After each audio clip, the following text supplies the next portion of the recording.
पहले क्वेश्चन में आ जाते हैं। कह रहे 140 को अभाज्य गुणनखंडों के गुणनफल के रूप में लिखा जा सकता है किस तरीके से। सो देखो बेटा 140 का गुणनखंड जब करोगे तो यहाँ लिखता हूँ मैं 140, ठीक है। गुणनखंड कर रहे हैं, यहाँ आ जाएगा 2 सत्ते 14, पीछे से 0, 2 से काटोगे 2 3 6 1 बचा, 2 5 10, फिर किससे कटेगा 5 से, 5 7 35, 7 1 7। तो 140 को मैं लिख सकता हूँ 2 कितनी बार है, 2 बार, 5 है 1 बार, 7 है 1 बार। तो 140 का अभाज्य गुणनखंड ये हो। तो देखो 2 है 2 बार, फिर 5 है और 7 है, ठीक है, फिर 5 है और 7 है, यानी कि जो ऑप्शन नंबर बी है वो सही हो जाएगा। अगले प्रश्न में आ जाओ। कह रहे कि दो धनात्मक पूर्णांक ए और बी के लिए दो संख्याओं का एचसीएफ और दो संख्याओं का एलसीएम क्या होता है, दोनों संख्याओं के गुणनफल के बराबर, है ना, ए बी। तो ऑप्शन नंबर यहाँ से कौन सा सही हो जाएगा, सी। 45 और 160 का एचसीएफ क्या होगा बच्चों। 45 को हम लिख सकते हैं बेटा, 5 से काटोगे, 5 9 45, 3 3 9, 3 1 3। और 160 को मैं लिख सकता हूँ, 160 को 2 8 16, 0 2 चौके 8, 0 2 दूनी 4, 0 2 1 कम, ठीक है, 2 5 10, 5 1 5। तो 45 को मैं लिख सकता हूँ कैसे बच्चों, 3 की पावर 2, 5 की पावर 1। और इसको मैं लिख सकता हूँ 2 कितनी बार है, 5 बार, 2 है 5 बार और गुणे में है 5। तो एचसीएफ लेने के लिए जो संख्या दोनों में होती है हमें वही लेना होता है, 5 है। तो एचसीएफ कितना आ जाएगा बच्चों, न्यूनतम घात लेनी होती है, तो एचसीएफ आ जाएगा 5। कोई दिक्कत परेशानी है तो वीडियो को दोबारा देखें। तो ऑप्शन कौन सा सही हो जाएगा, 5 आएगा हमारा उत्तर। तो आंसर नंबर ए सही हो जाएगा, ठीक है, कोई दिक्कत नहीं होगी। अगले प्रश्न में आ जाते हैं। कह रहे दो धनात्मक पूर्णांक ए तथा बी के दिए रहने पर यदि अद्वितीय पूर्णांक संख्या क्यू तथा आर विद्यमान है तो निम्नलिखित में से कौन सा कथन सत्य होता है। ए बराबर बी क्यू प्लस आर होता है ना। तो कथन आपका बी, ऑप्शन नंबर बी सही हो जाएगा। कह रहे हैं बहुपद के शून्यों का गुणनफल 8 है, तब इसके शून्य क्या होंगे। शून्यों का गुणनफल देगा, शानदार क्वेश्चन है। तो ये चैप्टर नंबर 4 से भी रिलेट करता है, ठीक है। तो यूपी बोर्ड वाले बच्चों बट ये मत सोचना कि नहीं आएगा, आएगा तभी लिया है मैंने, ठीक है। तो क्वेश्चन क्या है बच्चों, आपके पास 5वां नंबर का क्वेश्चन है, हल करके मैं बताऊंगा। द्विघात जो बहुपद आपको दे रखा है वो दे रखा है x² माइनस के 9x प्लस के अल्फा, ठीक है, ये चीज़ आपको दे रखा है। इसका शून्यकों का गुणनफल आपको दे रखा है, ठीक है। शून्यकों का गुणनफल आपको क्वेश्चन में दे रखा है कितना, 8। शून्यकों का गुणनफल का सूत्र क्या होता है बेटा, सी अपॉन है ना, क्या होता है, प्लस के सी बट्टा ए, ये 8 है। तो देखो बेटा इस क्वेश्चन में ए के स्थान पर क्या है, एक्स का गुणज 1, बी के स्थान पर एक्स का गुणज माइनस के 9 और सी के स्थान पर कितना है बच्चों, अल्फा है। तो ये अल्फा ही हमें नहीं पता है, सी की जगह पर मैंने अल्फा रख दिया, ए की जगह पर 1 है और ये 8 है। तो अल्फा का मान मेरे पास कितना है, 8 है पहले। अब ये अल्फा का मान यहाँ रख दो तो बहुपद क्या हो जाएगा, x² माइनस के 9x प्लस के 8। अब इसके शून्य निकालो, ठीक है। शून्य आप ऑप्शन से भी निकाल सकते हो डायरेक्ट, ठीक है। शून्य क्या होता है, जो इसको शून्य बनाए। देखो अगर x की जगह पर -1 रखूँगा, ठीक है, तो ये प्लस का बना देगा, ठीक है, ये प्लस का नो, ये ऑप्शन नहीं होगा। अगर 1 रखूँगा x की जगह पर तो बात बनेगी। x की जगह पर अगर 1 रखूँगा तो देखो बेटा रख के देखो, 1 का वर्ग 9 1 कम 9 प्लस 8, तो ये 9 माइनस के 9, शून्य बना रहा है x बराबर 1। उसके बाद में माइनस के 8 रख के देखता हूँ x की जगह पर, बात बन रही है कि नहीं, रखते हैं हम माइनस के 8 रख के देख लेते हैं। माइनस करेंगे, माइनस पे बात नहीं बनेगी, प्लस का रख के देखते हैं। प्लस का रख के देखो, 8 8 8 64, 8 9 72 प्लस के 8, तो ये 72 माइनस के 72, शून्य बना रहा है। तो शून्य एक तो x बराबर 1 बनाएगा और एक 8 बनाएगा, तो ऑप्शन नंबर डी सही हो जाएगा, ठीक है। नेक्स्ट क्वेश्चन में आ जाओ। कह रहे हैं यदि बहुपद के शून्य अल्फा बीटा हो तो इसका मान क्या होगा। बहुत ही आसान सा क्वेश्चन है, हर बार आता है ऐसा क्वेश्चन। सो देखो बेटा पहले तो हमारे पास ये चीज़ है ना, 1/अल्फा 1/बीटा, लॉस्ट ऑफ क्या आ जाएगा, अल्फा गुणा बीटा, तो ये आ जाएगा बीटा 1 कम बीटा अल्फा ए कम अल्फा, तो अल्फा प्लस बीटा यानी कि शून्यों का योगफल जिसका सूत्र होता है माइनस के बी बट्टा ए, शून्यों का गुणनफल जिसका सूत्र होता है सी बट्टा ए, इसे ए कटा माइनस के बी बट्टा सी। और हमारे पास जो बहुपद दे रखा है यहाँ पर बहुपद ए के स्थान पर क्या है बट एक्स का गुणज 1, बी के स्थान पर क्या है एक्स का गुणज 2 और सी के स्थान पर क्या है बेटा 1। मान रख दीजिए यहाँ पर, बी का मान है 2, सी का मान है 1, तो आंसर आ जाएगा माइनस के 2। ठीक है, कितना आ जाएगा माइनस के 2। ठीक है, आराम से हो गया ये क्वेश्चन। आगे बढ़ते हैं नेक्स्ट क्वेश्चन में। आपके पास क्या बोला है, बहुपद या आकृति दे रखी है पी एक्स, यानी कि एक्स अक्ष में देखना कितने कट पॉइंट है, शून्यों की संख्या बतानी, कितने शून्य के 1 2 3 4 कट पॉइंट है, तो शून्य कितने होंगे, 4 होंगे। अगले प्रश्न में आ जाइए, कह रहे समीकरण, ये दो समीकरण युग्म है और ये कंडीशन है तीनों बराबर होता है, तो तीनों बराबर होने पे अनेक हल होते हैं, ठीक है ना, क्योंकि संपाती रेखा होती है। ऑप्शन नंबर बी सही हो जाएगा। ये रेखाएं और ये रेखाएं समांतर है, तो के का मान क्या होगा। देखो बेटा, समांतर की कंडीशन क्या होती है, समांतर की कंडीशन होती है A1 बट्टा A2 बराबर B1 बट्टे B2 बराबर नहीं होता है C1 बट्टा C2 के, है ना। तो A1 कितना है, एक्स का गुणज 3, A2 कितना है 2, B1 है 2 के एंड B2 है 5, C1 है प्लस का 2 इधर के माइनस का 2 होगा एंड C2 हमारा है 1। तो इन दोनों को ले लो, ठीक है ना, तिरछे गुणा करेंगे, 2 दूनी 4 के 5 दिया 15, तो ये 4 गुणे में है, इधर आके क्या हो जाएगा बट्टे में, 15 बट्टे 4 प्लस के। ऑप्शन नंबर सी सही हो जाएगा। ठीक है, आगे बढ़ते हैं। असंगत बोल रहे हैं के किस मान के लिए, ये समीकरण असंगत है। असंगत किस स्थिति में होता है बेटा, ठीक है, असंगत होता है समांतर की स्थिति में, ठीक है, कोई हल नहीं होता है ना, तो यही कंडीशन फिर से आ जाएगा, असंगत के लिए बोला है, ये ध्यान रखना। असंगत मतलब कोई हल नहीं, असंगत की स्थिति क्या होती है, यही होती है A1 बट्टा A2 B1 बट्टा B2 बराबर नहीं है C1 बट्टा C2 के। ठीक है, तो यहाँ से देखो बच्चों, ये समीकरण है, A1 का मान 5 है और A1 का मान 5 है, मैं डायरेक्ट रख देता हूँ ना, 5 है, और A2 का मान कितना है, 3 है। कौन से क्वेश्चन में आ जाएंगे, अरे यार इधर है, नज़र हटी देना, 8 है, ये 5 नहीं, 8, और यहाँ से कितना है, के है A2, B1 कितना है बच्चों, y का गुणज 5 और B2 कितना है 10, इन दोनों को ही लेना है, ठीक है, बराबर तिरछे गुणा कर देंगे। सो 5 एकम 5, 5 दूनी तिरछे गुणा करो, के एकम के 8 दूनी 16, ठीक है, तो के का मान कितना हो जाएगा 16।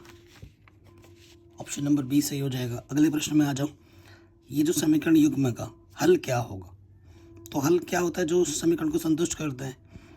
एक्स बराबर 1 रखो, वाई बराबर -1 संतुष्ट नहीं कर रहा है, एक्स 5 दूनी 10, देखो ये रख के देखता हूँ, ये ऑप्शन नंबर ये वाला सही नहीं कर रहा है, इसको रख के देखो, एक्स की जगह पे 2 रखना है और वाई की जगह पे -2, लेफ्ट हैंड सॉल्व करो, प्लस माइनस 3 दूनी 6, बायां पक्ष हल करने पे हमें क्या मिला, दायां पक्ष RHS, यानी कि ये इसका हल है। ठीक है, एक्स बराबर है वाई बराबर समीकरणों के हल हैं, तो ए और बी के मान क्या होगा, इनका हल है क्या बेटा, एक्स माइनस वाई बराबर 2, और अगला क्वेश्चन क्या है, एक्स प्लस वाई बराबर 4, तो मैं जोड़ देता हूँ, कटेगा 2x बराबर 6, 2 3 6, चूँकि x माइनस वाई बराबर 2, हमें x का मान 3 मिला है, ठीक है ना, तो प्लस का 2 इधर आके माइनस का 2 हो गया, इधर y, तो y का मान 1 आ गया। तो x को आपने क्या बोला, x को क्वेश्चन में बोला गया है e, इसको क्या बोला गया है e, और इसको क्या बोला गया है b, तो 3 1, x का मान आपका आएगा 3, ए पहले है ना और फिर बी बाद में, और बी का मान 1, तो ऑप्शन नंबर सी सही हो जाएगा। कह रहे इसका हल क्या होगा, बस हल कर देना है इसको, ऑप्शन से ही पता लगाते हैं। हाँ, एक्स की जगह पे 2 रखो, 5 दूनी 10, वाई की जगह पर, हाँ देखो 5x की जगह पे मैं क्या रख रहा हूँ 2, और y की जगह पे क्या रखना है 3, तो 5 दूनी 10, 2 3 6, तो ये आ गया 16। तो बायां पक्ष हल करने पे आपको दायां पक्ष मिल रहा है, यानी कि ये इसका क्या है हल है। ठीक, सिंपल सा लॉजिक है। अगले क्वेश्चन में आ जाओ, निम्नलिखित में कौन सा द्विघात समीकरण है, द्विघात समीकरण कौन सा है वो आपको बताना है। ठीक है, ये नहीं होगा क्योंकि ये कट जाएगा, देख के पता लग जाएगा। ये भी नहीं होगा क्योंकि इसमें अधिकतम घात x के 3 आ जाएगी। ये भी कट जाएगा, ऑप्शन नंबर बी होगा, हल करके देखना, ऑप्शन नंबर बी हल होगा। ठीक है, द्विघात समीकरण के समान या पुनरावृत्ति मूल होने की शर्तें क्या है। समान मूल कब होते हैं, जब डी का मान क्या होता है बेटा 0 होता है। कह रहे हैं द्विघात समीकरण, इसका व्यक्तिकर निकालो, इस वाले क्वेश्चन का। तो व्यक्तिकर डी बराबर सूत्र होता है बी स्क्वायर माइनस के 4ac। बी एक्स का गुणज क्या है माइनस के 5, 4 ए क्या होता है एक्स का गुणज, एक्स स्क्वायर का गुणज, और सी हमारे पास 4 है। 5 5 25, 4 चक्को 16, तो कितना आ जाएगा 9। व्यक्तिकर 9 है, ऑप्शन में देखते हैं 9 है या नहीं है। ठीक है, कहाँ चला गया क्वेश्चन भाई, देखो ये हमारे क्वेश्चन आ गए है ना। आंसर क्या है बच्चों 9, सही हो गया। इस द्विघात समीकरण का व्यक्तिकर निकालना है। ठीक है, तो व्यक्तिकर निकालते हैं, कैसे निकालेंगे, वैसे अभी निकाला था। तो देखो बेटा, व्यक्तिकर डी बराबर बी स्क्वायर माइनस के 4ac, बी कितना एक्स का गुणज माइनस के 2, स्क्वायर करना है, स्क्वायर लगा दो 4, ए का मान 3 और सी का मान है 1/3, 3 से 3 घटा, 2 का वर्ग 4 माइनस का प्लस हो जाता है 4, 4 में से 4 घटाएंगे 0। ठीक है ना, तो आंसर आ जाएगा 0। इस समीकरण का मूल क्या होगा, समीकरण ढंग से लिख देता हूँ बढ़ा करके, 3x स्क्वायर माइनस के 2x प्लस के 1/3। हाँ जी, इसका मूल निकालना है। अब मूल निकालना है तो बेटा क्या करना है, मूल क्या मतलब होता है जो इसको संतुष्ट करे। ठीक है, इसको हल करके ये लाना चाहिए, 0 बना दे। ठीक है, रखते हैं। ठीक है, 1/4 1/4 यहाँ देखना है, तो x की जगह पे क्या रखते देखें 1/2 रख के देखो, 1/2 रखते हैं, क्या देखते हैं 0 बनाता है नहीं बनाता है। 2 से 2 कटा, यहाँ से आ जाएगा 3/4, हल करेंगे और यहाँ से आगे प्लस के 1/3 ना, ये तो 0 नहीं बना रहा है, तो ये वाला ऑप्शन कट। क्या रखा था x की जगह पर 1/2 रखा था, तो ये वाला ऑप्शन कट, जहाँ जहाँ 1/2 दिखा ये वाला 2 कटा, ये वाला भी कट जाएगा। ठीक है, x की जगह 1/2 रख के देखा, संतुष्ट कर ही नहीं रहा। ठीक है, ये बात, अब इन दोनों में से कोई एक रखा होगा। x की जगह पर क्या रख के देखें 1/3 रख के देते हैं, 3x की जगह पर 1/3 रख के देखते हैं, यहाँ से आ जाएगा 3/9, यानी कि 3 कम 3, हाँ माइनस के 2/3 फिर भी बचा, ना ना ना ना, ये तो प्लस का 1/3 1/3 ना, 2/3 हो, 2/3 माइनस के 2/3 कट के 0, हाँ ये आ गया। तो ऑप्शन नंबर बी सही होगा, दोनों मूल यही होंगे। ठीक है, ये हमें हमारा आंसर मिल जाएगा।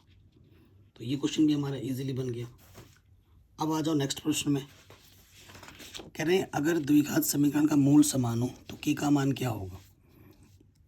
अच्छा, मूल समान होने पे क्या होता है, d का मान क्या होता है बच्चों 0, यानी कि बी स्क्वायर बराबर होता है 4ac के।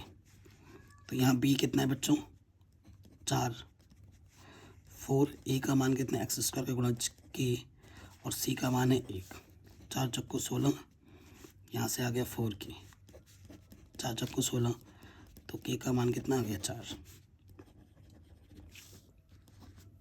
ठीक है, ऑप्शन नंबर डी सही हो जाएगा। आगे आ जाओ, इसका मूल ज्ञात करना है द्विघात समीकरण का, तो जो संतुष्ट करेगा वो मूल होगा। x की जगह पे -2 के रख के देखो। ठीक है, माइनस का 2 रखोगे, माइनस के 2 रख के देख लेते हैं, यहाँ पे -2 है, यहाँ पे -2, 3 रख के देख लो, 3 तिया 9, 3 रखा 3 तिया 9, 3 रखे के 9 माइनस के 10, तो ये तो नहीं होगा बेटा। फिर 5 रख के देखो पापा जब 25, 5 तिया 15 और ये 10, हाँ ये 0 बना रहा है। ठीक है, 5 रखने पे हो जाएगा, -2 रख के चेक करो, 5 रखने पे तो संतुष्ट कर रहा है, क्या 2 भी संतुष्ट कर रहा है? क्योंकि 5 संतुष्ट कर रहा है, 5 कहीं और नहीं दिख रहा है, तो ये ऑप्शन सही हो जाएगा। ज़रूर नहीं है कि दोनों करके ही देखना पड़ेगा। क्रमशः पद ए और डी लिखना है। प्रथम पद कितना है? 3 है, 2 कम हो रहा है, सॉरी 2 कम हो रहा है ना, तो डी माइनस के 2 होगा। प्रथम पद 3 और 2 कम हो रहा है 3 के बाद 1, तो 2 कम हो रहा है यानी कि मैं सार्वंतर माइनस के 2 है, तो ऑप्शन नंबर बी सही हो जाएगा। कौन सा पद शून्य है? कौन सा पद शून्य? ए एन बराबर 0 है, तो सूत्र क्या होता है? A plus N minus 1 into D. ठीक है, ए एन का सूत्र ये होता है 0 के बराबर। प्रथम पद क्या है बेटा? 21। ठीक है, एन हमें ज्ञात करना है, और डी क्या है? देखो 21 के बाद 18 आ रहा है, 3 कम है, डी हमारा माइनस के 3 है, उधर जाके क्या हो जाएगा? प्लस के 3, 3 से काटोगे 3 7 21, माइनस के किधर आके प्लस का हो जाएगा, तो एन का मान आ जाएगा 8। ठीक है, तो एन का मान कितना होगा? 8। 8वां पद आपका शून्य होगा। इस समांतर श्रेणी में कितने पद हैं ये आपको बताना है। अंतिम पद क्या है? 205। प्रथम पद कितना है? 7। सार्वंतर द्वितीय पद माइनस के प्रथम पद तो 6। ठीक है, डी 7 आ गया, चूँकि ए एन बराबर A plus N minus 1 into D होता है, तो ए एन का मान कितना है? 205, ए का मान है 7, एन माइनस 1, डी का मान है 6। प्लस का 7 आगे घटाओगे तो यहाँ 198 आ जाएगा, ये 6 गुणे में इधर के बट्टे में आ जाएगा, एन माइनस 6 3 18, 6 3 18, माइनस 1 इधर आके जुड़ जाएगा, एन का मान आपका 34 आ जाएगा। 34वां पद 204 होगा, 34वां पद 205 होगा, 34वां पद। 6 से विभाज्य प्रथम 40 धन पूर्णांकों का योग क्या होगा? ठीक है, 6 से विभाज्य 40 धन पूर्णांक, यानी कि एच एन निकालना है आपको। एच एन बराबर क्या होता है? एन बट्टे 2 2a plus N minus 1 into D होता है। 40 धन पूर्णांक बोला है, एन का मान 40। प्रथम पद क्या है? 6, एन है आपका 40 माइनस 1 और डी है आपका 6, ये आ गया 20, 6 दूनी 12, ये आ गया 39 गुणा 6, 6 नम 54, हासिल लगा 5, 6 3 18, 18 और 5 13, 13 बोल रहा हूँ, 18 और 5 कितना होता है? 23।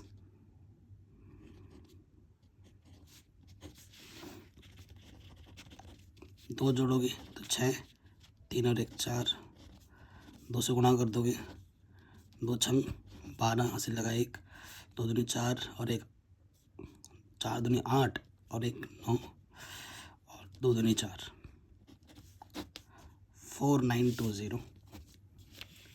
सभी त्रिभुज समरूप होते हैं। कौन से त्रिभुज समरूप होते हैं? समबाहु त्रिभुज, जिनके सारे जो कोण हो, समरूप की बात हो रही ना, और समबाहु त्रिभुज में सभी कोण आपस में बराबर होते हैं और 60-60 डिग्री के होते हैं।